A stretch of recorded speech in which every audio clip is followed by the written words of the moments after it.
Continuamos con el estudio de Romanos capítulo 1, versículo 7. Y de esta manera concluimos con la primera sección de este capítulo, que es el saludo de Pablo a los santos de Roma. Bien, leamos Romanos 1, 7. Y dice así: a todos los que estáis en Roma, amados de Dios, llamados a ser santos, gracia y paz a vosotros, de Dios nuestro Padre y del Señor Jesucristo. Analicemos la primera frase que se presenta en este versículo. A todos los que estáis en Roma. En el contexto que estudiamos Romanos, Roma era la capital del imperio. No se tiene ninguna certeza sobre la fundación de la iglesia en Roma, aunque visitantes procedentes de Roma estaban entre los que oyeron la predicación del Evangelio en el día del Pentecostés, según Hechos 2. Volvamos a leer este mismo versículo, Romanos 1:7. A todos los que estáis en Roma, amados de Dios, llamados a ser santos, gracia y paz a vosotros, de Dios nuestro Padre y del Señor Jesucristo. Consideremos la siguiente frase de este versículo: amados de Dios, llamados a ser santos.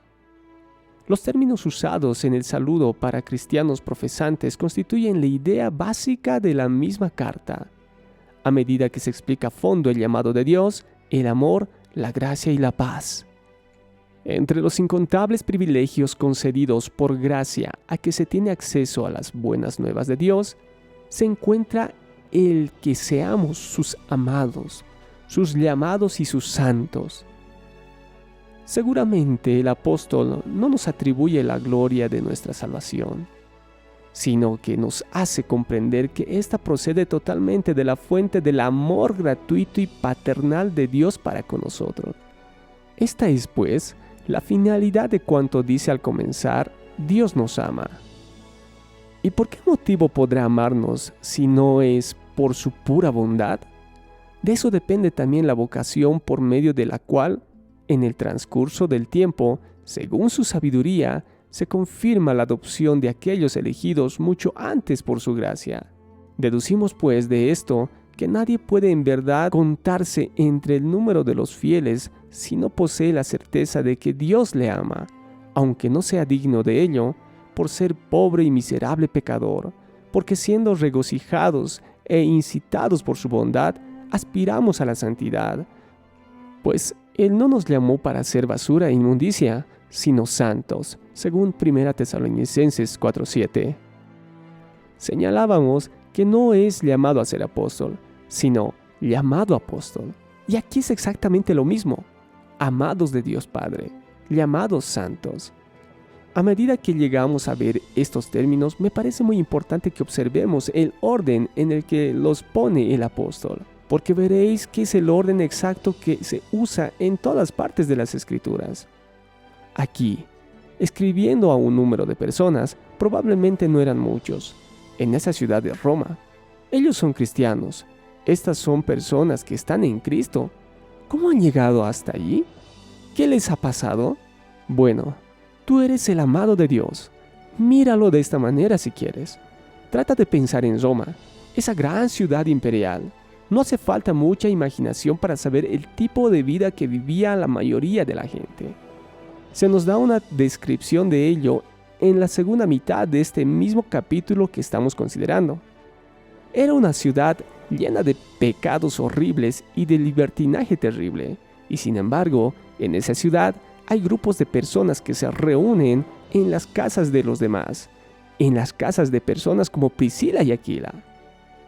Están estos pequeños grupos de personas cristianas destacándose en esta gran sociedad pagana. ¿Qué les ha llevado allí?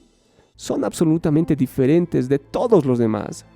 Ya no son culpables de estos horribles pecados. Están viviendo un tipo de vida completamente diferente. Otra vez, ¿qué les ha llevado a esto? El apóstol solo tiene una respuesta para dar, y es el amor de Dios. Amados de Dios. Por eso son lo que son. ¿Te das cuenta de que Él pone primero esto? Él no conduce a ello. No dice que son los amados de Dios porque sean tan buenas personas, o porque siempre hayan vivido una buena vida, o por algo maravilloso que hayan hecho a lo largo de su vida. Lo que nos saca del mundo y del dominio del diablo es siempre el amor de Dios. Esa es la primera cosa. No nos convertimos en los amados de Dios por nada de lo que hacemos. Somos lo que somos porque Él nos amó primero. Es su amor el que inicia el movimiento que nos saca de esa terrible situación y predicamento en el que todos estamos como resultado del pecado. Adentrémonos al contexto nuevamente. Estos pequeños grupos de cristianos en Roma se están reuniendo de la manera que ya he descrito. ¿Por qué? Porque el Dios eterno ha puesto su amor sobre ellos. No hay otra explicación. Todos ellos son los objetos de su especial y peculiar amor. Amados de Dios. Amado de Dios. ¿Ves la importancia de observar el orden? Este es el primer paso.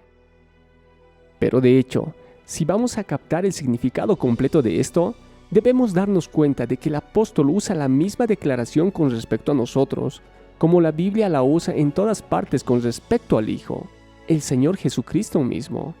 Y dice así: este es mi Hijo amado. Dice la voz en el monte de la transfiguración: este es mi Hijo, el amado, en quien tengo complacencia. El Señor Jesucristo es el amado del Padre, y esta es la verdad acerca de un cristiano. Es aquel que, estando en Cristo, ahora es considerado por Dios de la misma manera. Nuevamente, permítame mostrarle cómo nuestro Señor enseña esa misma verdad en Juan 17, en su oración sumo sacerdotal. Lo encuentras en los versículos 22 y 23, y dice así: y la gloria que me diste, yo les he dado, para que sean uno, así como nosotros somos uno, yo en ellos y tú en mí, para que sean perfectos en uno, y para que el mundo sepa que tú me enviaste, y que los amaste como me amaste a mí. Qué hermoso versículo en verdad.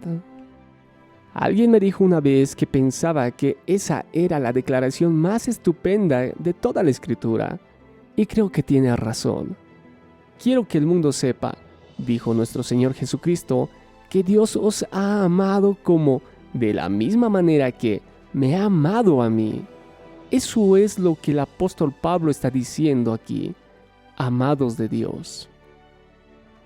Ahora, pueblo cristiano, esa es la verdad acerca de nosotros.